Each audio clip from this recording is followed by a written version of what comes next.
Hello, I'm Alex Mack, part of the Call to Action crew, and you're hanging out with us today for our itty bitty match we call Schmoebates.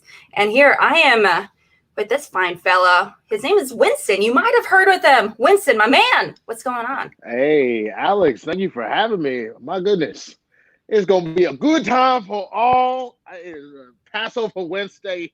It's almost Easter Sunday, and tonight it's Schmoebates Smackdown. That's what that shit is. Let's go. We're smacking down, absolutely. Okay, well, going into this, I gotta ask right now. Am I allowed to cuss? I'm not sure. Can I swear? Because I know the babies be watching. You can swear away, my man. Whatever you want to do. Oh, fuck yes. Yes. You know what? Cheers. This is not a alcoholic drink, but it's a Red Bull. So hey, no worries. Just as dangerous at 9:30 at night. I just moved into this place, so I don't actually have a wine glass, but I am drinking wine out of a chalice. So cheers indeed. Classy, my man, classy. All right, well, we are going to be watching. You and I are going to be hosting these little debates. So if you're not familiar with us, if this is your first time hanging out with us for this week's episode of Schmoebates. Schmoebates is a debate show hosted by myself and a co-host that I ask to hang out with me. And we watch these competitors argue and debate to the death, to the blood, and all things Schmoebates, arguing Schmoebates' biggest questions. Now, we do have two really pretty well-known rookies, even though neither one of them actually has formally had a match. Is that right, Winston? Yeah. No, that's true. They both. Damn, COVID took everything. It took the premiere. It took so much. Smack each other around tonight. It's gonna be great. It's gonna be pretty fan-fucking-tastic. That's what it is for sure. Okay, well, let's jump right into it. We have the competitors. When we're starting off with, you might know him as one of the most dangerous people in the dungeon. He is Robert Parker. What's up? Not much. Thank you so much for having me. I'm really, really excited to do this. I didn't know it was to the death or till somebody bleeds. In that case, you might just want to cast your votes for James right now. I'm not a physical person, but we'll see what happens with words. Bruh. I see those muscles on that tiny ass frame. You look like fucking. There's nothing to do in. There's nothing to do in quarantine except pull-ups and run. That's all there is. He's actually low-key part of Fight Club, okay, Winston? I was gonna say you look like Tom Holland's stunt double, bro. You look like come on now, calm down. Low-key, actually the most buff person in Schmodown right now. And speaking of, rookie, speaking of the super buff and everything, everywhere in between, he is James White. Mr. DVDs, look at all those poppy thingies with those DVDs. What's going on there? Now, I have a small problem. Actually, it's a very large problem that I had to build a bookcase to hold. But no, I'm very happy to be here. Thank you guys for having me. It's going to be a lot of fun. Parker had to show up in a little Schmoedown t-shirt to make me feel intimidated. It's not going to work, sir. Sure, it was intentional. Well, you guys both of you guys are rookies. Both of you guys were one of the you were one of the first, second, third round rookie picks for your factions. And so having you guys go head again, even though you guys aren't part of the same leagues or anything, to have you guys go up against each other in some fashion, I am so here for it. Swag. Sorry, I shouldn't call you Swag because you're not technically, you are the manager and leader of all things Swag. However, Winston, you got to tell me, are you the one that's behind the Swag account? On Twitter? Am I the one behind the Swag account? It's a great mystery. That is everyone's biggest question right now. Schmodown's biggest question. I can neither confirm nor deny who is in charge of said account. That would be poor sportsmanship and very unswag-like to snitch on myself because snitches indeed get stitches. So I can't do that. Unfortunately, I'm so sorry. Well, you heard it here, folks. Snitches get stitches. All right. Well, again, a lot of love for the Spider. A lot of love for Winston with Swag. A lot of love for James. A lot of love for Video Drew. Everyone's popping up and talking about Video Drew in the chat because she's hanging out. And is she flossing? I'm not entirely sure. Okay, so we're going to go ahead and jump into it. So if you're not familiar with Schmoebates, it's your first time hanging out with us, welcome. Thank you for coming in. So Schmoebates, again, is a Schmodown themed debate show where we do have, like, they actually do legit arguments. They're not going to just scream at the camera and hopefully, you know, get a point. You know, how we do is that we have opening statements, open remarks, as well as closing statements as well. Now, Winston and I, we may be, you know, secretly low-key judging these people, you know, in every single way, shape, and form. However, we're not the ones that are going to be determining who's the winner and who's the loser walking away from this debate. That's your job. If you want to make your opinions known, you have to go over to Twitter to vote on who makes the better arguments. Now, you cannot argue in favor of, you know, James or, you know, the Spider just because, you know, they're your favorite rookie of all time. They're from your favorite faction. That don't matter. You have to place your vote dependent entirely off their arguments alone. All right. You gotta come with that fire, gentlemen. Both of y'all. I'm expecting greatness. Like, there's heavyweight on your shoulders, both of you. I mean, the fact that you got such high picks in the draft, like, this is the real deal. Because if whoever loses is officially kicked out of the Schmodown. I've been told directly from Christian that is law. Whoever loses is done. We're getting kicked out of Schmodown. I'm getting it. That is true. So all right, I accept these terms. Let's go.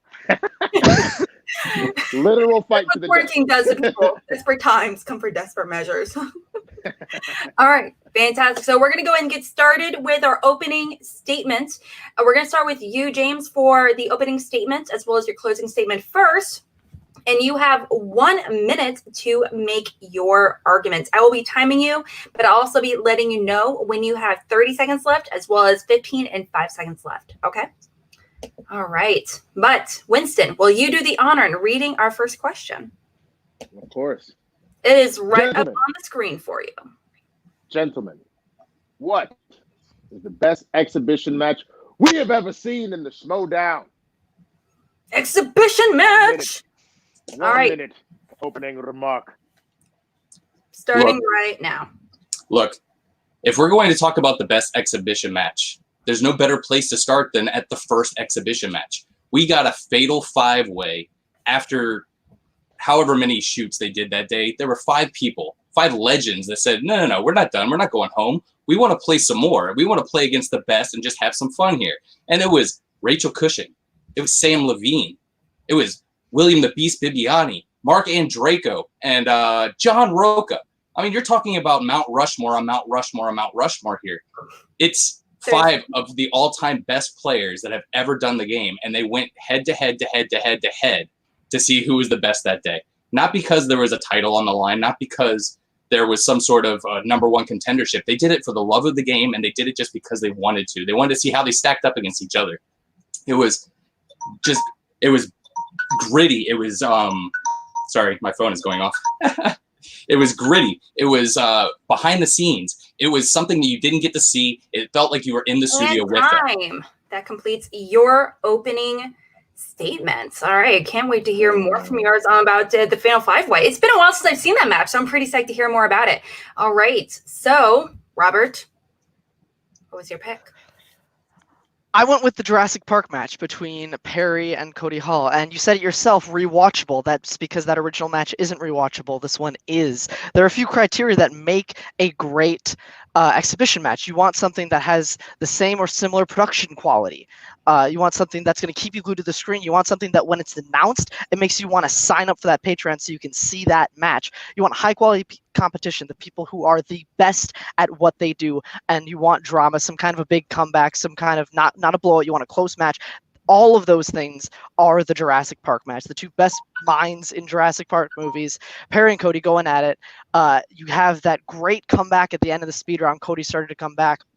It was just such a great match, such a rewatchable match. When that one got released to the public, it was one of the highest viewed of any exhibition match that was released to the public. There's 2 competitors with their incredible knowledge, great production value, spectacular questions themselves. Everything is top tier, equal level as the normal Schmodown. And time.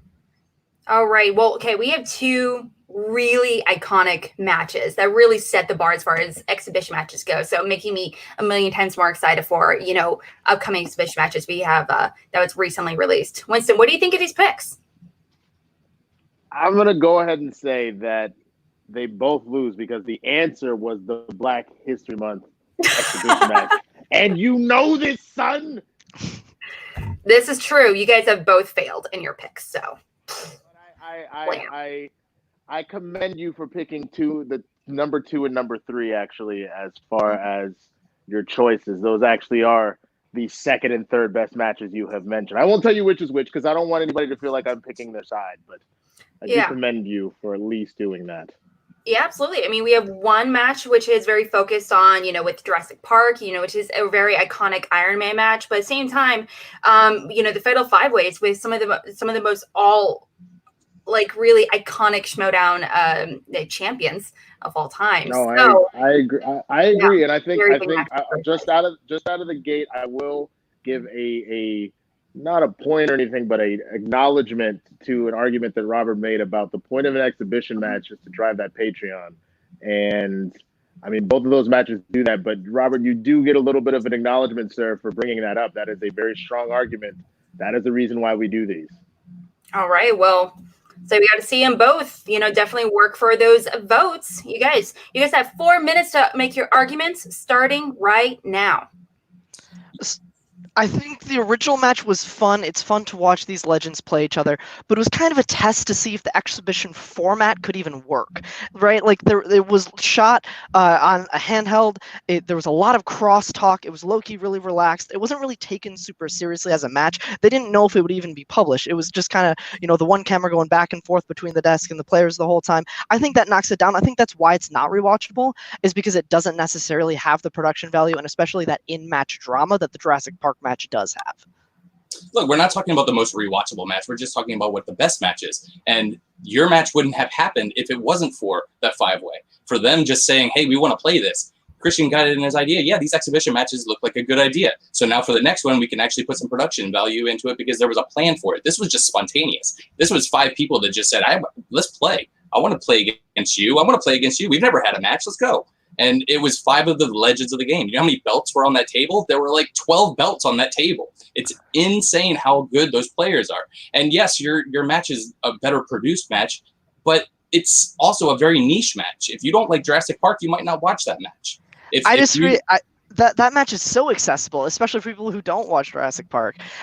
Your match, I think, is first doesn't necessarily mean best. So I get the point you're trying to make, but like a lot of movies came first that then were done way better later on. First doesn't mean best just because they wanted the idea of it. I think what you really want to do in an exhibition match is get people to be watching. And I don't think a lot of people went back to rewatch that. I'm sure it was fun for the people in studio and it was definitely fun to watch, but like they used questions that were then used in later matches. So when you saw those questions come up, you're like, oh, if that person had stuck around to watch that exhibition, they would have gotten that right. That kind of thing. I feel like that happened. And not that anybody like would have done that to use their advantage or anything like that, but I just think that's worth noting that it wasn't necessarily because it was so spontaneous. I think that's actually a knock against it versus a well-planned, well-thought-out one. I disagree. I think the spontaneity is what makes that a fun match. It was like guerrilla filmmaking. You felt like you were a part of the studio. You weren't just a fan watching. It brought you inside the studio into what it feels like to be there for a live taping. And you don't get that with the regular produced matches. You feel like an outsider watching people compete. Here, you were right next to John Roca for most of the match, watching his thought process, how insane it might be at sometimes, but you got to see that and you got to feel it. There was also a lot of crosstalk that took you out of that match, though. You talk about going inside the match. There was crosstalk. They were talking about categories. They were talking about, oh, that's a bad question. They were critiquing the questions as they were happening because they thought that it wasn't necessarily going to get posted. It just wasn't something that felt well thought out, even though it was spontaneous. And I'm sure they did think that, oh, we could record this and put it on Patreon. It wasn't something that they were like, okay, this should be a match that we market. If you do that match today, that headline's a live event. That headline's spectacular. That's not a match that happens today in an exhibition match. What you want in exhibition matches are those niche topics. It also those things that the fan base is so passionate about that they want to see the best people at that kind of trivia compete in. Right. But again, it would not have happened if they didn't at least try it. You can't knock me for saying, or knock it for saying, hey, they didn't have the production value. It's because they just didn't know they were going to be doing these. Yours benefited from them actually doing that 5-way. Now, the Jurassic Park match is a lot of fun, but my match is a lot of fun too because you get something you don't normally get from from these matches. You don't have that outside perspective like you do with every other Schmodown match. This brings you inside the studio. It puts you at the desk with these competitors, and it makes you more of a complete fan. You're actually there as one of these outside competitors. You're watching it from the studio. Did you say time? Sorry, I thought we had 10 seconds left. I'm so sorry. I'll go real quick. Again, first doesn't mean best. Just putting you in the studio isn't necessarily a good thing because they're all arguing with each other. They're arguing about the questions the entire time. That's not something you want to see. You want to see a produced product that covers time. Woo! Okay. Cheers to you, gentlemen. Damn. Okay, we have two, again, really fantastic matches. I think wonderfully argued. I mean, I loved how you guys were really attacking each other's matches. I really love both these matches, so it really hurts my heart at the same time seeing them being torn down. Okay, Winston. Okay, what were your thoughts about some of the arguments? Or is there any questions that you would love to see answered?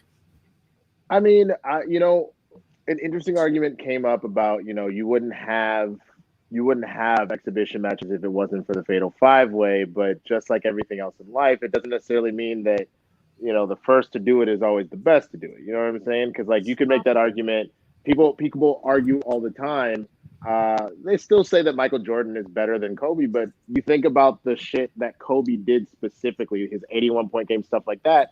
The Jurassic Park match is very similar. You get the beginning of it, you see what an exhibition match can be, how great it can be, and you presented that argument with your Fatal 5-way. But I love how Robert countered that with but look at the polish that came from it. Look at the how it was further growing the fan base and the heights that match actually did. So I'm very impressed in the sense that they both found a way to kind of poke holes in each other's situations, but they're raising very good points, and I'm excited to kind of see where the rest of this debate goes. Yeah, it's again, these, they're both very, really articulate when it comes to arguing. They're both pros and cons. Absolutely. Now, what I really want to hear you guys really talk about, because you're really focused on really attacking each other's matches, again, which hurts my heart. But I would love to see is you guys talk about your own matches that you selected, about what makes the match you selected so iconic, so rewatchable, that makes people really love, not only the competitors or the categories, whatever it may be, just kind of really emphasize, what makes a really great exhibition match as well. I would also like to have both of them answer the question of what makes your opponent's match that they've chosen actually potentially a better solution than your own, because I feel like the best way that you can strengthen your own argument is to know where you're weakest. So what would you each say is the best thing about the other match? I would love to hear that as well. Okay, yeah, definitely. I can definitely see that. Okay, well, we're gonna be starting with you, James, to make your closing statement. Okay, well, you have 1 minute on the clock, starting right now. Well, just to what Winston's saying, I would love if that match, the 5-way, was produced more. Because of the spontaneity of it, they just didn't have the resources. I would have loved to have 2 cameras and have better audio on that, obviously. But what we got was still a fantastic match between 5 of the legends of this game, people that you don't get to see compete against each other that often. And with those 5 people at the desk, you got great questions, great answers. Yes, they might have used them at a later date, but they were sworn to the honor system. They were not going to do anything. Robert's match is great. It's fun. But the problem with the Jurassic Park match is everybody likes Jurassic Park questions. They don't want to hear Jurassic Park 3 questions. They don't want to hear Lost World questions. They don't want to hear Jurassic Park or Jurassic World Fallen Kingdom questions. They want to hear Jurassic Park questions. And you got maybe 15, 20 Jurassic Park questions, and the rest were all from Jurassic 3 and 2 and Jurassic World. The thing about the Jurassic Park match is it wasn't as accessible. It was a niche match. Mine was 5 of the greatest playing regular movie trivia, which everybody loves. That is a solid closing statement indeed. Not bad, sir. Ain't too shabby. And Brandon is attacking you. How dare you? Jurassic Park 3 is a masterpiece. I was waiting for Brandon to pop up about that. Alan. Now we're going to be over to you, Robert the Spider Parker himself. You also have 1 minute on the clock to make your statement. Starting right now. to answer Winston's question right away, I think it is that it's not just general movie trivia, but at the same time, people love watching other people answer questions about stuff that they're passionate about, right? So Cody and Perry are passionate about the entire Jurassic Park series, all the Jurassic World movies. When you say they only want to hear Jurassic Park questions, you're talking about the audience, not you're talking about the audience, not the players. The players answered almost 100% accuracy throughout the entire match, and that's something that people want to watch. See, somebody may not know the Star Trek very well, but the Star Trek exhibition did very well because they loved watching Kevin and Ethan answer questions about movies that may not be good, but that they are passionate about. That's something that I think the Schmodown really thrives on, is people who don't necessarily know the trivia watching people who do because they love movies so much. And I think that's what's really encapsulated in this match. In the five-way, it is great players, but I think that they are not really taking it as seriously. They're not really taking it as a real sport. I think this exhibition match, the Jurassic Park one, really encapsulates everything that an exhibition is supposed to be. That, snarf. It's all good, yeah. All right. Okay, so that wraps up your first argument. Winston, what do you think? How did they do? I mean, I'm pretty impressed, honestly. I'm impressed with both sides. If I had to choose right now, for me personally, not to sway anybody or whatever, I would probably have to tip my hat to Parker for this first one. I think the argument that got me, and I think that that's why people do personally, I do think get intrigued by these exhibition matches, are seeing moments that you wouldn't see and people being just as passionate, as fired at it as the Intergeekdom Championship, as the Tag Team Championship. So that argument actually really hit me about seeing Cody and Perry be at each other's throats like a belt was on the line. Because the Fatal Five-Way, it's not that they aren't competitive, but there weren't really necessary stakes other than pride here versus, again, I know it's pride for the Jurassic Park win, but there is something about it where you can go, I'm the Jurassic Park winner. You know what I'm saying? So I got to tip my hat to Robert on that one. Yeah, I mean, both arguments absolutely were solid.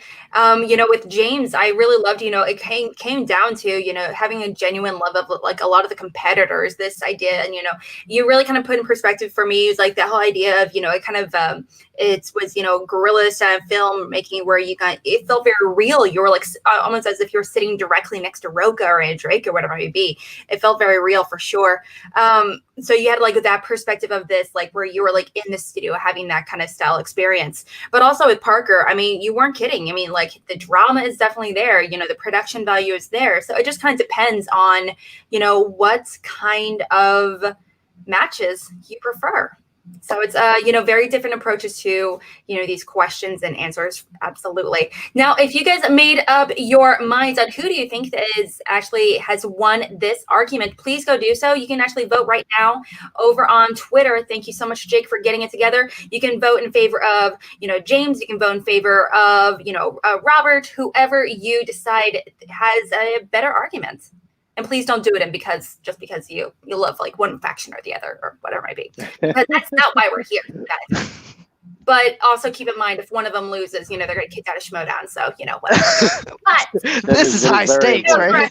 This is some high stakes, exactly. Yeah, we got a lot of love for everyone here, especially, we got Mari up in here. Hey, he's been hanging around a lot. Drip. Can I vote for Winston? What's up? Drip, baby, yeah. So, okay. Also, Dean's mentioning Perry and Cody's is my favorite.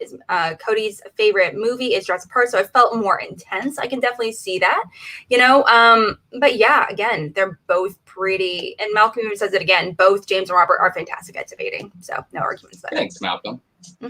Okay, so now we're gonna be hopping over to our second question. Okay, now we're gonna bring it up. Winston, please do the honors in reading our second question. Gentlemen, what free agent competitor should be added to a faction? Now, I was especially excited to see them answer this question just because not only are they rookies, but they were drafted so early in the draft, in January. So this can be This can be a very intense argument for sure. Now, again, we're going to be starting with Robert. You're going to be starting with their opening as well as closing statement for this question. Now, you do have 1 minute on the clock, starting right now. Okay, so when a manager is drafting, and I hope Winston can maybe confirm or deny this, I think there are certain things that they look for. They don't just look at trivia ability. They look at how well does this player know the game? How coachable is this player? How much will this player commit to studying, commit to the sport, commit to the faction in general? And like, not to use Zoomer words, but how much clout does this person have? But I chose Robert Montana. I don't remember how to pronounce his last name. I'm very sorry, Robert. Not only does he have a great first name, the guy from Late to the Party. He was the first Schmodown competitor ever to get a perfect round plus the bonus. If you think of Robert and Late to the Party in general, you think of all of their colorful entrances, all of their great energy at live events we've seen. I think that is exactly what a faction needs. A faction needs somebody who's going to take the game seriously, who knows the game nowadays, not knew it 2 years ago. Okay, yielding the rest of your time. Awesome. Okay. All right, solid pick. Robert is a really awesome guy. He's definitely one of my favorite people. And over to you, James. You two have 1 minute to make your argument for your choice of free agent competitor to be added to a faction, starting right now. Well, I mean, I think Parker should be eliminated right now. If you're going to argue a person, you should at least be able to pronounce their name. I mean, come on, no, study up here, buddy. Look, if you want to talk about somebody that has style, somebody that has pizzazz, somebody that is going to walk in the room and you immediately know that that person is in that room, it's the Mance man. Look, Scott Mance is so underrated because of his general knowledge. He knows so much without studying. So if you can get him to study a little bit, just a tiny bit, he becomes a dangerous player. And Mance is one of those people that he's so well-rounded, but he's going to bring so much energy. He's going to bring up any teammate you put him with. He's not going to be coming into a match thinking, oh, I'm going to lose this match. He's going to be going in there competing. He beat John Roca. I mean, come on. How many times can you say that a player has beaten John Roca? Obviously, your competitor hasn't beaten John Roca, but Mance has. Mance comes in and he knows his stuff. He's going to give you energy. He's going to give you showmanship, and that's all you want out of a competitor. Okay, that concludes our opening statement. Okay. Wow. These are solid picks. Wow. We have one Schmodown veteran versus one that's been, around, a little bit as a late to the party, part of that team, which is a serious, underplayed team, if I do say so myself. So both of them are fantastic. What do you think? As a manager, I got to know. What do you think of these choices? Would you draft them? I don't hate either of those picks. I mean, honestly, Robert and Vanessa were on my radar for the draft. It kind of came down to, for me, how things were going to play out with making sure I had everything kind of well-rounded, honestly. And so I do think, obviously, and I'd said that a million times, that it wasn't just about skill. It was about having a je ne sais quoi, like having that swag, obviously. And you're right. It's about the chemistry and the fire that they can bring to the team. And I think you both mentioned two players that very much do that. I mean, Mance, how many times have you caught yourself randomly looking at a date on a movie and be like, movie release dates? Like, I mean, you can't not say it in the voice. You can't just casually say movie release dates. It's movie release dates. You can't. Exactly. And it doesn't matter. It doesn't matter that I believe you refer to him as the traitor. That, he is now the king of movie release dates. That is forever Mance's category in the sense that that's what you think of with that. And then Robert, I mean, the costumes him and Vanessa do, the Late at the Party show that they actually do on YouTube and whatnot. Like, I mean, you're talking about two players. So I love these choices. I'm very excited to see where this argument goes. Yeah, we two solid picks. And I would be excited to see either one of them be in any kind of match in Schmodown. So I'm excited. And also, you got to impress a manager right here, So he's going to be, I'm sure, a little extra critical of your arguments. Absolutely. Okay, so we're going to be doing 4 minutes of open debate starting right now. Well, first, I have to bring up that you have a La La Land poster right behind you. I do. Look, you can't discount the movie Mance. You just can't. He's one of those competitors that comes out and he answers a lot of questions correctly that a lot of people forget about. He hasn't had a lot of matches lately. He answered very many, a lot of questions in teams in 2018 and 2019. He just didn't get very, very matches. In 2018, hold on. In 2018, he played in Anarchy with team with Sean Gerber, and they lost the first round. He didn't answer a lot of questions correctly in teams in 2018 or 2017, because in 2017, Team Trek lost to the Patriots, and they lost to Team Action. So I think Mance is a very fun personality, but I don't think he can hang in the new era. In 2020 Schmodown, I don't think he can. I don't think he's been keeping up with the game. Even when he was in those matches in 2018, you look at when he played Ben Bateman, when he lost to Ben Bateman in 2018, you look at 2017 when he was with Team Trek. That's a team I liked a lot, but he didn't know the rules. He was still asking for multiple choice in that third round. He didn't know how many repeats he had left. He doesn't keep up with the game, and I think that is almost more important than trivia knowledge in this era of the game. Well, you say Robert keeps up with the game. He has won how many matches? One match. He has won one match. That's it. Against who? Critically acclaimed. But he's lost terrible matches. So they've won one match. Movie Mance has won many more than that, singles and teams. And not only that, but he hasn't even dipped his toe in Inner Geekdom, which he would do fantastic in Inner Geekdom. Right now, he obviously knows Star Trek, he knows Star Wars, he knows the MCU, he knows a lot of these categories. He would be a very good Inner Geekdom player. So now you're talking about somebody that's not just in one division, like your Robert from Late to the Party. He's in 3 divisions. This is a singles, a team, and an Inner Geekdom player. So I don't He's know. He's going to be able to get you a lot more points. I don't think Scott Mance would be good in Inner Geekdom. First off, Inner Geekdom has evolved so much since even 2017 when he still was an active competitor. That's just non-starter. Inner Geekdom is a whole new ballgame. You have to study your ass off to be successful in that division, and I don't think Scott is going to put forward the effort to do that, or in singles and teams for that matter. He was always one of the kind of guys where he was definitive of the era of the Schmodown, where it was a section on a podcast. You come in, you have a lot of fun. He's fun at the table. He's cracking jokes with his friends. He's getting shirts thrown out by Roka. He's having rivalries, but he was never really one who took the game and the sport seriously. And we are in an era of the sport, and I don't think that Scott Mance could really. Robert takes it seriously?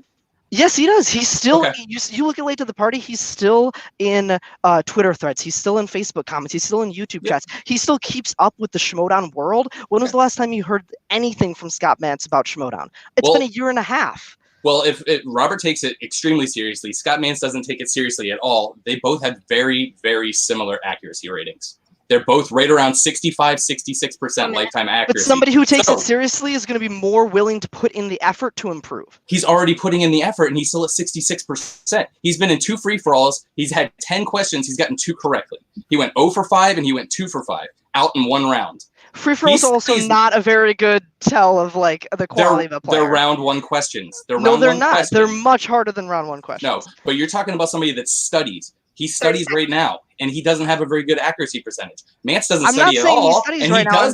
I'm saying he would be more willing to study than Mance would. No, Robert already studies now, but I'm saying. How do you know that? Because I've seen him study. Okay. I've seen him study. If Mance doesn't study at all, the only place he can go is up. So with Robert studying now, getting 66%, Mance studies for 5 minutes a day, and he's going to move up to 70, 75%. I don't think Mance cares enough about the game. I don't think he would take it seriously enough to put that effort in. We've seen that because we've seen him in big scenarios, and he's come short because he hasn't put that effort in, like against the Patriots. That concludes our opening remarks, open statements, or open debate, really. Okay, you're the manager on board, Winston. Okay. Are you excited to draft either one of these people so far? What would they have to do for you to be like, as manager, 100%, I need this person in my faction? What would they need to do? So here's the thing that I think is the most interesting about this last part of this argument about studying versus not studying. So for those that don't know, I'm a massive Dragon Ball Z head. And the funny thing that you kind of get is you have the idea of Goku, who trains his ass off because he just wants to get better and get stronger. And you have the idea of Frieza, who doesn't train at all. He's just naturally gifted. That's essentially Mance is Frieza in this case, and Goku is Robert. Now, I would make the argument, because Robert isn't necessarily around a lot of people directly on a regular basis, because I know he's from out of town, he's from outside of Los Angeles, that he's not necessarily studying with like the Rachels and the Bens and the Chandrus and the Smetses and the Kalinowski. He's training on his own with Vanessa and anybody else he might be doing that with.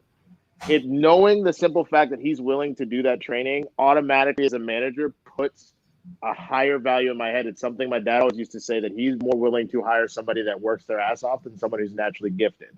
And if you could convince me that Mance would actually do that studying, cool. But guess what? I didn't study when we apparently played team track, and we beat them 28-24. So I ain't scared of no ghosts. Real talk. I ain't scared of Mance. So far I got to give a little bit of a nod to Robert, which I realize Robert picked Robert because they share a name. That's the only reason. Oh my God. Well, I mean, honestly, yeah. I mean, both of them are like solid picks. I remember Mance. He was like one of the original, he was like part of one of the original rivalries in Schmoedown up against Roca. I feel like it was forever and a year ago. But he still talked about pretty in such a high regard for sure. But also Montano, I feel like he is very he's not people aren't looking to him, people aren't talking about him as much as a competitor. But he is, you're not kidding, in their as part of their debut, they beat critically acclaimed, and they only played a handful of matches, so there is obviously a lot of untapped potential. But also with Mance, I mean, you can't argue, he has played a lot more matches for sure. So it sounds like for the closing statements, we really want you guys to really kind of talk about, not only the potential of your competitors, but also like what they can really contribute to their potential faction. What faction do you think they could be a part of? I mean, like, what could Mance do for Winston? What could he contribute as a veteran competitor? But also, the same thing, Robert, what could Robert do for his potential faction to really make everyone really kind of sit up and be like, you know what, this is a guy we really need to pay attention to. So what would they have to do to be picked? Yeah, I think that's great. And I would also, I would want to know, because they both played on teams. They both are they both, obviously, that's where they've made a lot of their mark. I would like to know who you would pair them with. I would love to know who you would pair them with as a partner. As a manager, that's actually one of the biggest things that we have to do in this era, is figure out these teams, because it's up to us. So who would you pair them with as a partner? I want to hear that. No pressure, people. No pressure. Now, we do have a closing statements and ready to go. And we're going to be starting with you, Robert. You do have 1 minute to solidify your answers, starting right now. So Mance is great. His greatest moments in the Schmodown were in 2016 and 2017. He was a defining player of that era, but I don't think he fits in well with today's era of the Schmodown. I don't see him evolving as a player. If he wanted to take it seriously and study and improve like you say he can, if he wanted to do that and to win championships, I think he would have done it, and he would have beat Bateman in 2018 when Bateman was at a more vulnerable time in his career. In today's era, I don't think Mance can hang with the mid to top tier competitors. I think he's shown that if he had the opportunity to take it seriously and study, and I don't think he did at that time, that means in my mind he won't now. For Robert, he's very coachable. I don't think Mance works well with like a manager. I don't think he's very coachable. Robert is. I think he is very coachable. I think you put him on the usual suspects in Drew McWeeney's spot, you team with Andrew Ghai, they complement each other very well. I think that is a team that can maybe not win championships, but can get points to the usual suspects, which is what they need right now. Okay. With the unusual suspect with Ghai, interesting choice. That's not a bad choice. And I also find it hilarious that was almost a backhanded compliment to the usual suspects about like they'd be a great team because they need points right now. Okay, let's be fair, Winston. I love a lot of people on that faction just calling it like it is. Like everyone needs swag. I mean, everyone needs points right now. Everybody indeed needs swag. That is very true. Yeah. All right. Okay, James, over to you. You have 1 minute to really solidify your arguments and make everyone vote for you, starting right now. Look, Robert has about a 64% accuracy rate. Scott Mance has about a 62, 63% accuracy rate. They're very equal in what they've done. But the fact that Robert actually puts in the work now to get 62, 64%, and Mance doesn't really put in a whole lot of work. If you get him even a little bit of help, he's going to move way up. Now, you put him on the usual suspects also, but you don't team him with Andrew Ghai. You team him with Janine, because Janine knows the game. Janine gets her partners working. If you put Janine with Mance, they're going to be an entertaining team for one, and she's going to get the best out of him. So you know she's going to be saying, hey, Scott, let's do a little study session. And the thing is that Scott Mance is going to be a triple threat competitor. He's going to be a singles, a teams, and a possible inter-geekdom player. And if you want to talk about how we are in today's day, if you go by the 2019 point structure, Robert Montana has scored 1 point for his so-called faction, where Scott Mance has scored 3.5. You're talking about a 3.5 times better player for your faction right now.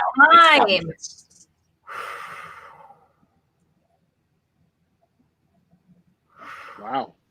I feel like the temperature in my house is already was raised 10 degrees.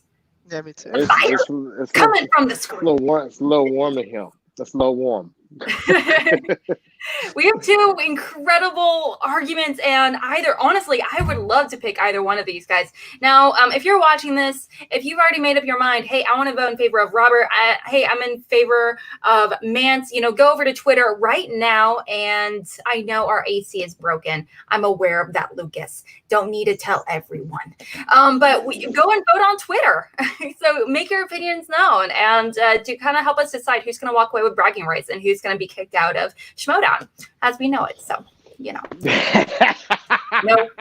deal. Oh, okay. God, this is all a plot for Swag to get ahead, get one of y'all motherfuckers out this league. All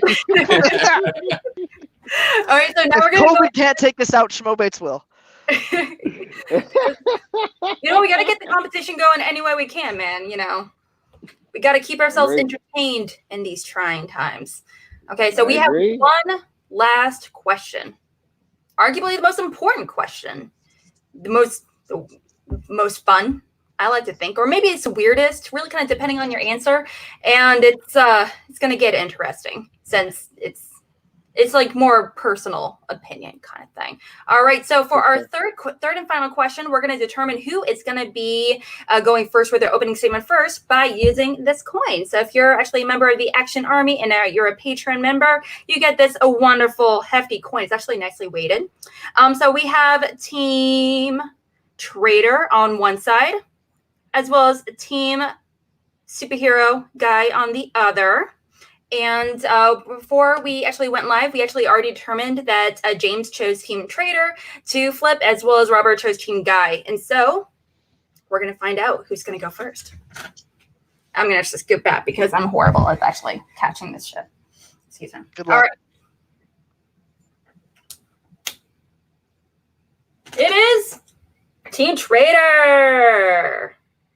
All right. So, James, would you like to go first or second for the third and final question? I'll let Robert go first. All right. Would you like to defer? Okay. Winston, please do the honor and read our final question of the night. Gentlemen, what Schmodown personality would be the best person to run to for life advice? Boom. I know I would run to you for life advice, Winston. That's so sweet. It's very true. Alex. It's intensely true. And also, we both have very similar ideas on how to drink alcohol. So, priority. That is also true. We also share a name that has a lot to do with it. That's what the A in Winston A. Marshall stands for. So yeah, I'm right there with you. Fantastic. I love it. All right, so we're gonna start with you, Robert. Please make your argument with your opening statement starting right now.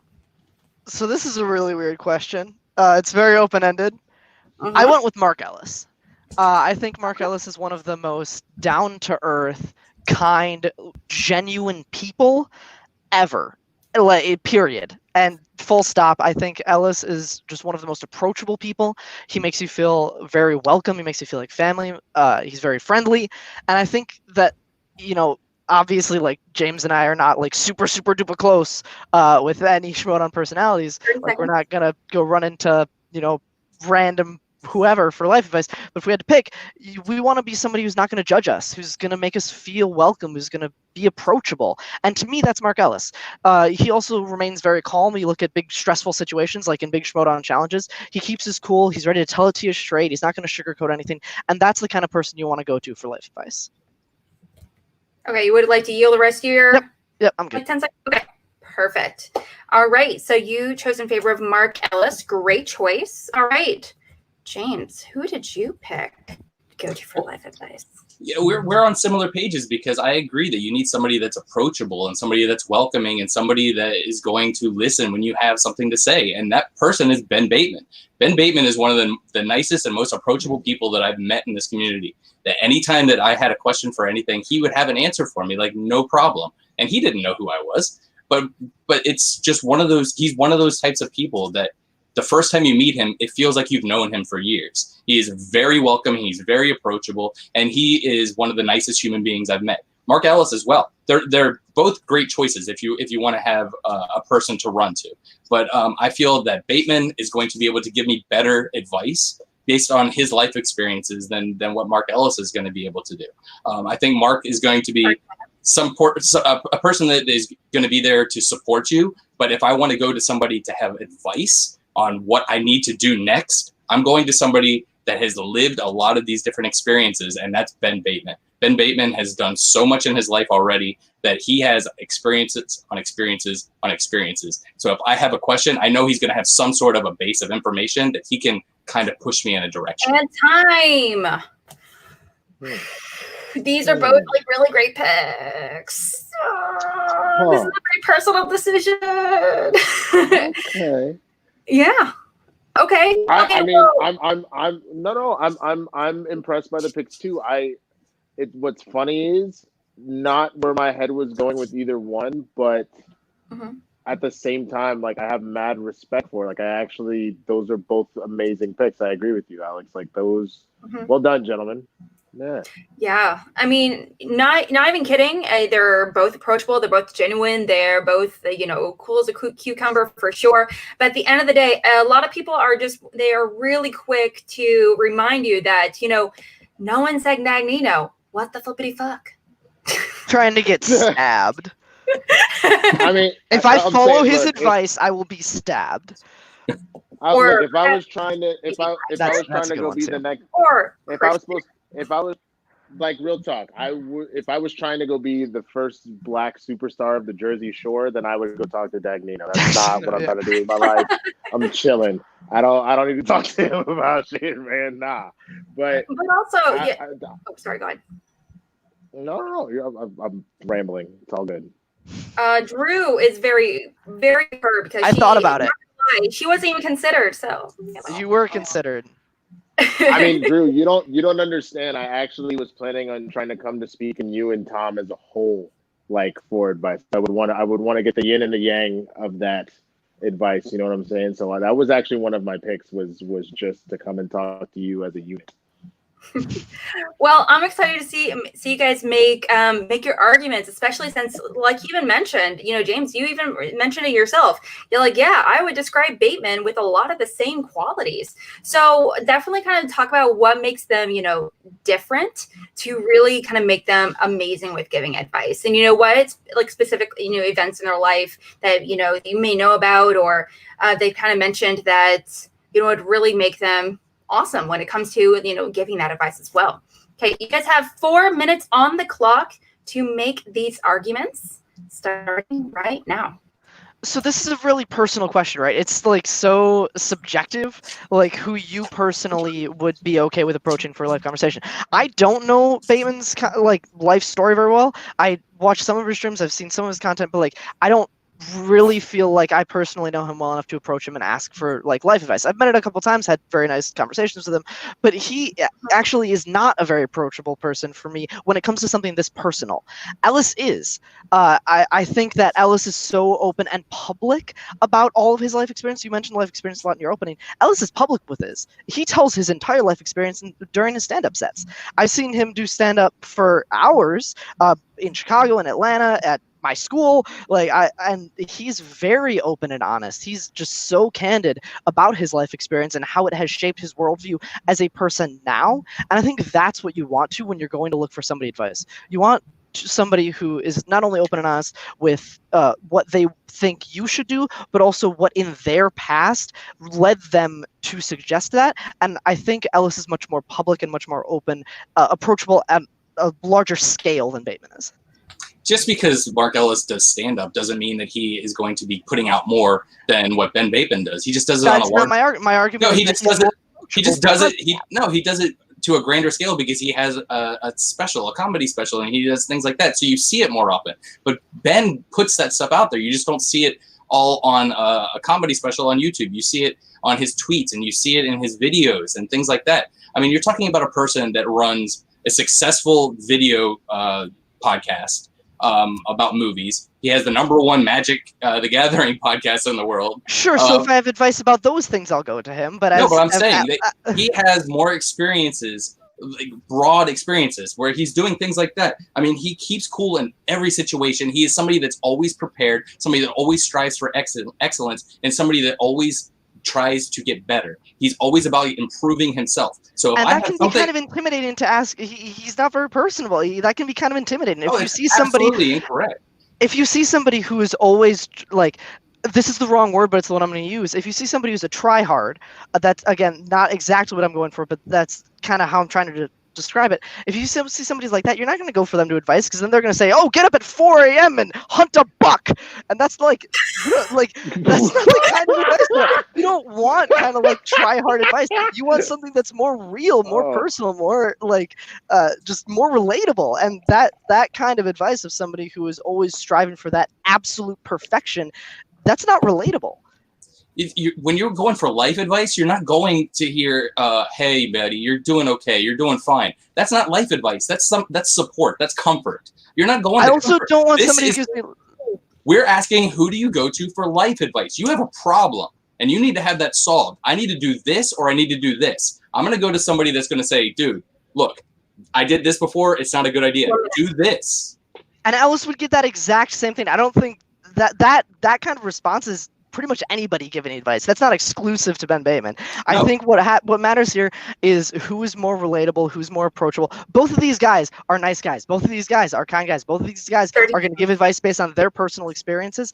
Me personally, I just find Ellis to be somebody who's more approachable, more accessible than Ben Bateman is. Just because he wears a t-shirt and shorts all the time doesn't make him more approachable than Ben Bateman. I didn't mention his outfit. No, but I'm saying that's why you're intimidated by Bateman, because he's always buttoned up and he's no, it's not. It's because of what you just said. It's because that he is always portrayed as this guy who is striving for excellence, and that's not relatable to me. No, that's just improving himself, and he's going to improve you. You need life advice, you're going to somebody that's going to improve you. I'm not looking for a life coach. I'm looking for advice. Yes, that you wraps are. up our arguments for our final question, and apparently it's passionate because I'm genuinely scared right now. I'm genuinely scared for my life.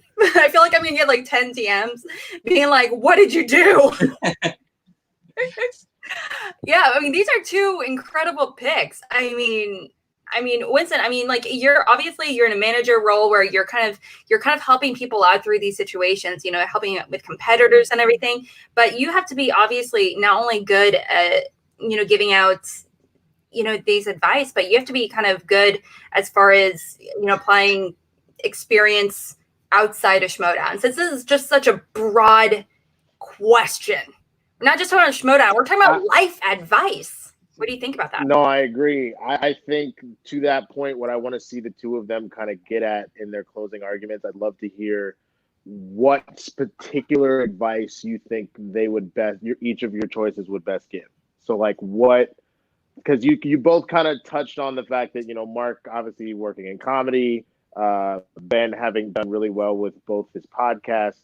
I would love to hear specifically what advice do you think they would best give? Because I think that was something that somebody said in the chat. That's a good point, is that's kind of where it comes from. Like I wouldn't go like, if I wanted advice on how to shoot a 3-pointer, I would try and get a hold of Steph Curry. And if I wanted advice on how to win a political campaign, I would talk to Barack Obama. So you know what I'm saying? Like it just you go to different people for different things. So what specifically would you ask of the people you chose? Yeah, what is the life situation that you could potentially be going through or currently going through where you're like, you know what? I just need the advice of someone amazing. I need the advice of Bateman, of Ellis, because these are two obviously fantastic people. But also at the same time, a lot of people are asking still, why didn't you bring on the boat? Why didn't you choose the boat? But, yeah, so fantastic. Again, let's kind of see you guys happen. Like, what is the situation that you're really kind of going to them asking for the advice? And again, what kind of advice do you think they would provide? What they would kind of draw the inspiration from. Okay, so we are going to be going into our closing statements. Again, we're going to be sticking with you, Robert, for the closing statements. And you have 1 minute to solidify a vote in your favor, starting right now. Okay, so when I'm going to somebody for life advice, I'm not going into an office building to like sit behind a desk and have like a coaching session with them. I don't want to be grilled. I just want to have a guy that like I can have a beer with and shoot a personal question to without feeling judged. And Ellis is the epitome of that person to me. That's the kind of life advice I'm talking about.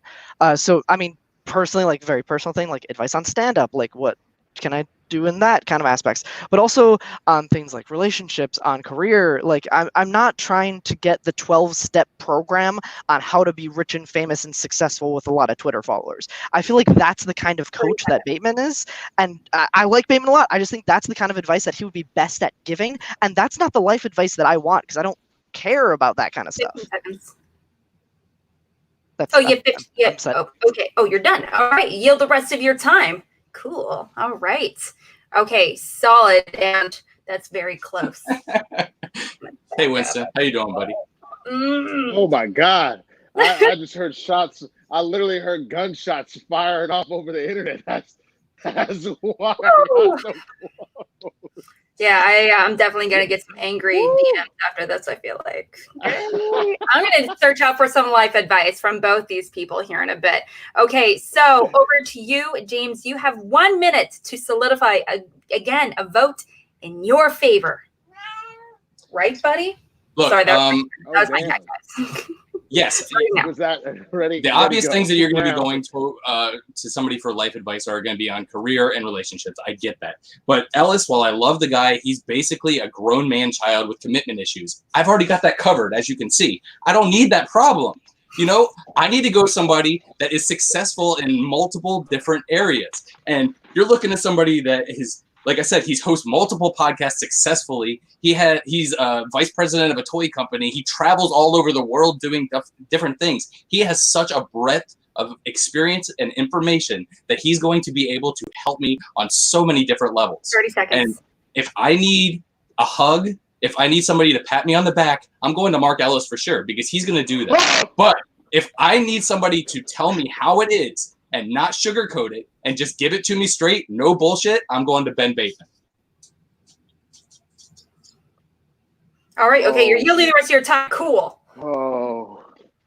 Are you ready to cry into a corner, Winston? Yeah, you chug that wine. Oh, my God. I'm ready to cry in a corner. Everyone wants to know. I'm going to wait for fire balls of steel. Oh, Winston, okay. And yes, thank you for commenting on my very well-timed cat. Where'd he go? He left the room already. Your cat literally was just like ready now.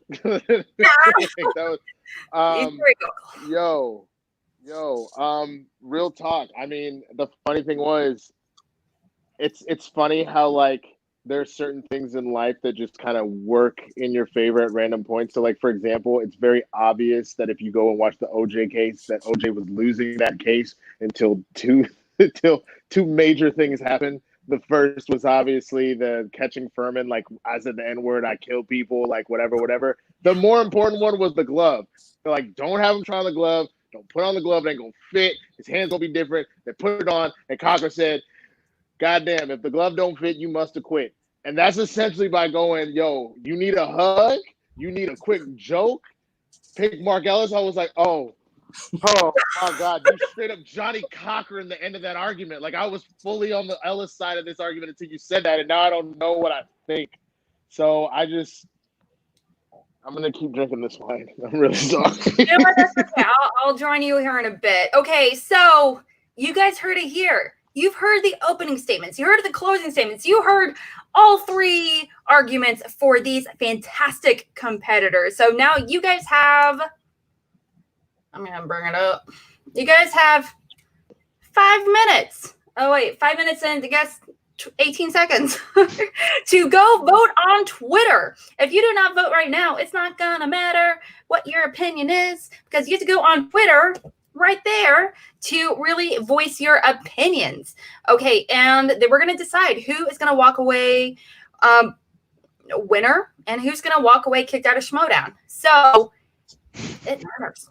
It matters. And please please do not vote just because you want this person to, you just want this person to win because he has a pretty cool tight shirt and you like the choice of movie posters, or because you like his nobody likes both of these of pop in the back, whatever it may be.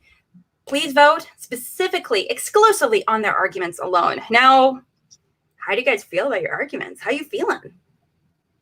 I'll tell you, I feel like I won just because I got Winston up out of his chair. And I got more of Winston's head in the shot, so I'm going to take the victory on that one. I love how that's the indicator for both of these. It's what ridiculous reaction did we get out of Winston is the determining factor. I had to ask myself, what would the question have to be in order to really kind of step it up and make Winston cry, potentially? Is that the goal? That's a good. No, why not? Why not? I don't care. Let's do it. Or just like bust a laugh, just like bust a gut laughing so hard. He's like, right. This is it. Okay. Okay, so we still have a few minutes remaining. Again, go vote on Twitter right now. But in the meantime, we say, Winston, you guys are all doing amazing stuff right now, not only in Schmodown, but beyond Schmodown. But Winston, where can we find everything you're doing, what you're involved with, all that good stuff? Yeah. So obviously, most of the people know my handle at the Swaggy Blurred. That's across all platforms: Twitter, Instagram, Cats. Letterbox. I have a Patreon, patreon.com/theswaggyblurred. I do apologize to the patrons that are here right now. Obviously, the last month or two prior to COVID was a little rocky for me because I was finding a place, which you now see me in right now. I'm still setting up at this point, but I'm actually bringing some pretty great content. I'm doing something called the Quarantine Series, where I am interviewing people at the top of the game in their field. It's going to be something that I release to the public, but the patrons get it first. I did an interview with Emmy Ikwagher. He's was Gorgon in Inhumans. He stars on My Block on Netflix. One of the good friends of mine. I've got another pretty big interview coming up that I'm not announcing quite yet, but we've got a series of those going as long as COVID's a thing. So that and Blurs in the Hood. If you haven't seen that, me and Jay Washington, we do a show called Blurs in the Hood every Tuesday. It's a live stream where we pretty much give you like a black nerd take on everything happening in the world, and we're talking literally everything. So definitely please be sure to check that stuff out. Other than that, once the apartment is fully set up, I'm actually going to be doing a regular live stream on my YouTube channel, at, the Swaggy Blurred and all that good stuff. So other than that, you see me on SEN eventually when we get back to that stuff, and on the Schmodown and all that good stuff. So yeah, I feel like it's been like months and months since this whole quarantine situation happened. On the positive side of it, I've seen a whole bunch of movies. Oh, sorry, go ahead. No. I just thought one more thing. Keep your eyes glued to your TVs and your interwebs and stuff over the next couple of days. That's all I'll say. I can't say anything else. Okay, I hear you. Mm-hmm. Secrets are coming. Secrets are being held out. I'm excited for that.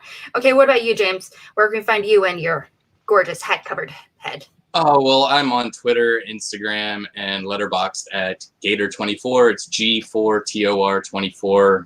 You see my random movie musings and lots of sports-related nonsense. But yeah, it's just been a rough month so far. Yeah, it's just kind of hanging in there right now. So we'll see how the next few weeks go. We're hoping this doesn't last as long as some of the projections. So I'm hoping everything gets turned around and we can all be hanging out in the same room at some point.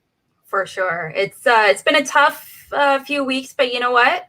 Okay, so in that case, what is a major pro of doing this? Is there anything you finally have been able to do now that you're kind of where you're kind of like you're inside, you have no other choice to kind of get work on stuff, projects, or see movies you've always wanted to see, but you just didn't have the time or anything? Yeah, I mean, right now I'm out of work, so that's fun. I'm a server and a bartender, so yeah, can't really do that right now. So I've been watching a lot of movies. Yeah, and catching up on Lost. I started a rewatch on Lost. Ooh. So yeah, just fiddling around with that stuff. Doing a couple little side projects that I'm trying to iron some kinks out on. But yeah, just the things that you would expect us to be doing in this group. Yeah, that's what I'm doing. Well, all I'm hearing is that you're studying. You're going to come back even a million more times better than when you were drafted. And you were obviously, I remember when Burnett, he told me, he's like, I've done so much research on this guy. He didn't. I've done so much research. He's such a so excited. And I was like, and maybe he was acting. I don't know. But I just remember him just talking about you. And I was like, you know what? Pretty excited about this guy. Can't wait to see what happens for sure. All right. And Robert, everything you're doing. Yeah, you can physically find me in this room with only my Xbox as sustenance. Otherwise, you can find me online at RBRTPRKR98. It is my first and last name without any vowels plus the year, where I letterbox with all my movie watching and tweets where I tweet dumb shit. That's about it. Mm-hmm. That's it. Yeah. I feel like you're everywhere. I mean, you're a man. Like both of you guys are from the fan leagues, right? Well, obviously, Robert, you are. But it's like both of you guys are from the fan leagues. Do you mind me asking how it kind of feels to actually be hanging out with guys like Winston? Being on factions with these really iconic, competitors and managers and everything. Is it kind of creepy? Is it weird? Is it everything you dreamed of? Did you cry when you were drafted? Because I didn't cry if it would ever happen to me. No, for me, I would have cried if I was James because Burnett got me. But besides that, I'm sorry. I'm just kidding, James. I'm just messing with you. I'm sorry. You don't have to apologize to me. You have to apologize to him. No. Oh, well. So look, I'll be the first one to admit that I wasn't expecting to be picked where I got picked. Rightfully so. I probably shouldn't have been picked where I picked just because I'm unproven, and there were so many proven people there, especially Janine the Machine. I thought she should have went way ahead of where she went. Sam Levine had her fall into his lap. But I think that it's been kind of a whirlwind right now, especially because of all of this stuff now. I was flying out to LA to get ready out there for free for all and recordings and stuff, and 20 minutes before my plane landed, all of that kind of went away. So it's been a whirlwind the last month or so. Everything's just kind of up in the air and topsy-turvy, but it's been a fun experience at times. It's been a really unfun experience here lately. Yeah, I imagine it was a little bit of an out-of-body experience, a little bit. Is this happening? Am I just hallucinating? I honestly, if it happened to me, I'm not exaggerating when I say I would cry. I cry watching, Hallmark movies. I cry over really intense birthday card. The moment I hear Sarah McLachlan on those annual commercials, I'm like, and I'm not a crier. You can ask Lucas, and I'm like,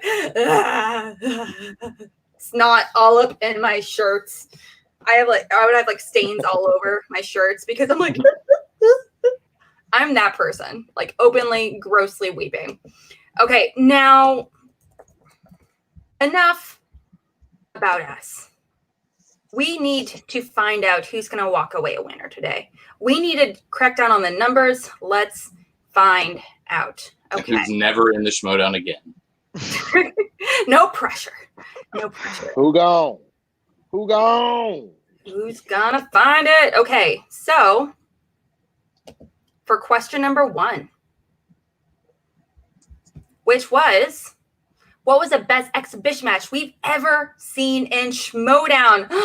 With a total of 49 votes, 51 to 49. Ooh. The vote is in favor of James with a fatal 5-way. Ooh. Yeah. All right. That was close. Robert, I'm telling you, if you had picked Black History Month, you would have won. Now, on to question number 2. With a total of 41 votes. The question being, what free agent competitor should be added to a faction? But also by extension, what faction would they be a part of? Interestingly enough, you both chose the same faction. They have an opening. Copied me. With a total of 41 votes, with 56 versus 43. Man, this is like really tight between you guys. The vote is in favor of Scott Mance. Yeah, that's not surprising. And for our third and final question, the question that brought everyone to tears and shrieking. What Schmoedown personality would be the best person to run for life advice? With a total of 39 votes, of 53% versus a 46% in favor of Mark Ellis. All right, got one. Meaning our winner today is James White. Oh, snap. Meaning, I'm sorry, Robert, you are kicked out of Schmoedown forever, so you're never elected. Well, shit. And IG. Oh. So Every IG player is thanking let me you just right go now. ahead and text Christian. The funniest thing about that, though, is the simple fact that, like, now Kaiser looks like a complete fucking dumbass. you were his first pick. Yeah, I gotta get him on the phone real quick here. That was an auto. You need to call him and tell him, yo, man, I'm fucked up. I don't know what happened. What have I done? Hey Siri, call Kaiser. No. Okay, so honestly, this was a really tight match. It was like constantly going back and forth. I mean, there wasn't like one debate in particular where it was like 75-25 or anything. You guys were like pretty neck and neck the entire time. But just starting with you, James, is there any question answer that you found particularly difficult to answer? Well, I would have picked the Jurassic Park match, to be honest with you. I thought that was a fantastic match. And the reason that I didn't is because I didn't get a chance to. And so I had to find something that I could argue well, and I thought I did. So I knew that I was going to be battling from behind. I didn't expect to win that one. I was hoping to get 2 and 3, but to be able to pull that one off was a surprise for me. So I'm happy about that. Yeah, it can be very difficult to choose of the exhibition matches, like which one is best, just because obviously they don't technically count. You know, I mean, we're not going to be looking back at it for a storyline or points valued or anything. So it's just really based on personal opinions on which one you just genuinely love. I would say, so Robert, for you, like, is there any, and same question, I mean, is there anyone that you had a hard time trying to answer, or is there one that you kind of wish you chose a different answer or made a different argument potentially? No, I felt good about how I played. Like, I wouldn't change anything if we reversed the time like an hour and a half. I would have done everything the exact same. I think, I had a couple options for the undrafted player, and I think a lot. It was hard to argue against Mance because I love Mance. But I think I did the best I could as far as just like talking about kind of the outdated kind of thing. And then also that last question is just really subjective. It's just like, I'm sure James picked Bateman because he has gotten life of it. I picked Ellis because I also have gotten life of it. Like it is extremely subjective and very hard to argue. We were kind of arguing the exact same thing until the final like closing argument. So I can't be mad or salty about anything. Yeah, exactly. I was saving the haymaker. Yeah. I mean, bro, you the funny thing is that my answer to all of these, obviously I'm biased on the first question, but I think the second one, as far as she wasn't drafted, I'm actually very surprised whenever you pick Sabrina. Honestly, I think because she wasn't around in she wasn't really on the radar at the time. Yeah, but she's a free agent now. You're right. She's a free agent now. Yeah, but you said what free agent? Yeah. And so that to me that would have been a big one because she's already really kind of shown her edge like that. And so as far as like what she's done on the meaning of, and then the last one, I mean, you guys picked 2 good ones, and I think honestly, and I think that I'm also biased by this, having gotten advice from Ellis, that was naturally going to be my choice, which is part of the reason why, like I said, I rode with it until until you drop that dog bomb. And I just have to let it be clear. I love Mark Ellis. I just I had to. I do. Yeah, no, you have to argue. I'll let everyone in the chat know specifically because I know like Roko's on recently, and there's like Roko's on, and Christian is on, and all these awesome people are on. Just to clarify, if they're making the argument, they're specifically for like one competitor or another, whatever it may be, it's not kayfabe. It's we're for the argument. It's not like real opinions kind of thing. We're trying to win the argument as best as possible. It's not always like picking the thing that we holistically believe. Like, I mean, I 100% believe in all my picks, but like it's a debating situation. You have to say the things that you think are going to make you win an argument. So like, of course, I don't think Ben Bateman is an intimidating person. Like, that's just the kind of thing you have to say in this situation. You just have to do what you can. You got to do what you can. That's the whole point. I mean, it's a debate. It's literally what defense attorneys do for a living. A lot of them are like, "Oh, you're a terrible human being, but you're going to pay me a lot of money, so it's my job to make you look better than you are." So also, Alex said the K word. I think she's actually she's out. I'm sorry. I was just like, I feel bad. No, I just was notified the stats are changing. I called the things. I called the arguments and everything. Made the numbers and everything, and I was just notified that technically they're switching right now. What has happened? Technically, it's a tie. Okay, so technically, so this happens quite a little bit. Thing is, like I said, we have so much time. That's why it's important to vote within that specific time, like I said, because it's not going to matter if you vote like a few hours after, or if you end up watching this next week and you go back and be like, hey, can I vote? It's not going to matter. Okay, yeah, I called it when I said, hey, time's up. That's it. That's all you get. All right. That's totally fair. Called it when you did. Challenge that shit, James. James he's winning off of this. Wait, is it going to be a sweep? Robert, this is where you need Kaiser to be on the phone and be like, my boy, he won that. How the fuck should I could actually call. See? You're in the wrong, if you faction, that, bro. Awesome. And I'm calling Burnett. Well, you're not interfaction anymore. You're not in the Schmodown. You're clearly not putting up much of a fight for being kicked out the Schmodown, bro. Okay, but I do want to let y'all know that, I mean, like, because again, they were just so neck and neck between the different arguments and everything that it's now technically question number 1, with the exhibition match question, technically now it's like 48-51 in favor of Jurassic Park after I already announced the winner. So again, if you don't vote within the time, it sucks. But yeah, so that's why it's important to vote within the time that I tell you guys. Please do that. All right. Can you guys answer this? Oh. Yeah. It's very faint though. Okay. Yeah, I mean you can. Hey. So I'm on Schmoebates right now, and there's a little bit of controversy going on.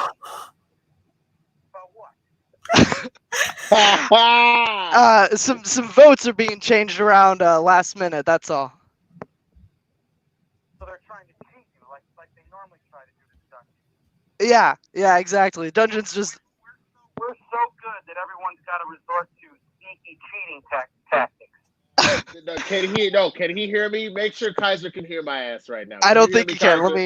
Give me 1 second, Kaiser. Winston wants to talk to you.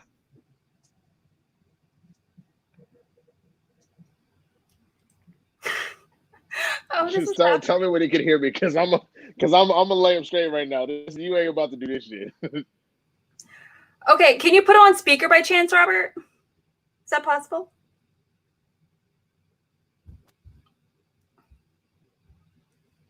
Oh, you're muted for some reason. Oh, because the mic is away from the thing. Can you put okay, she's just figured out. Okay. I don't know why it's muted. I don't know why you're muted. I can't hear a damn thing.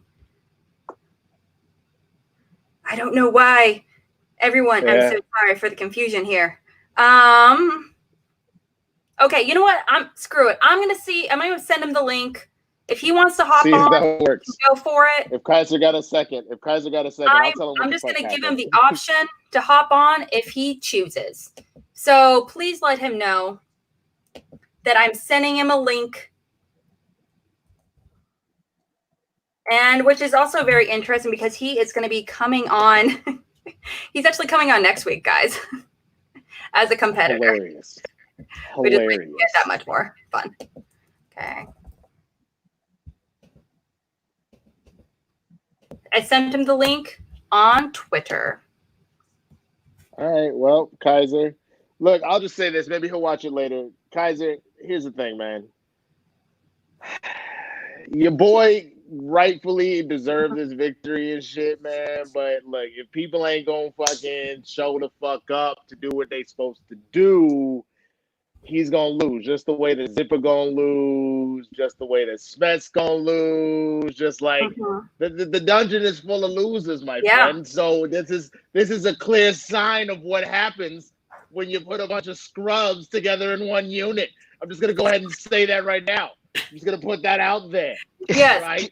Can you guys hear me now? Yeah. I can hear you. Yeah, he wasn't able to hear me just because of the headset. Are you sending it on his? On his. Okay. Got it. All right. Yeah, I'm not actually like contesting this, by the way. I just wanted to see what he thought. Like, of course, you called it when you called it. Is what it is, of course. Yeah, we called it. It's like, and again, because this was an intensely close match. You guys, I mean, if you guys would love to, I mean, I would love to have you guys come back and play again if you as competitors, if you like. Yeah, that'd be great. Sure. Yeah. All right, fantastic. Well, that's it, guys. This is like tonight's episode of Schmoebates. Thank you so much for hanging out with us and chatting and watching these people debate and cry on my end at least, and taking some swigs of some delicious wine, some vino over there. And that's it. Again, thank you. We'll see you next Wednesday. I'm Alex, my part of the Call to Action crew, and you can find us on Twitter and anywhere podcasts are found. I do this every single Wednesday at 9:30 Central, and we'll see you soon. Bye.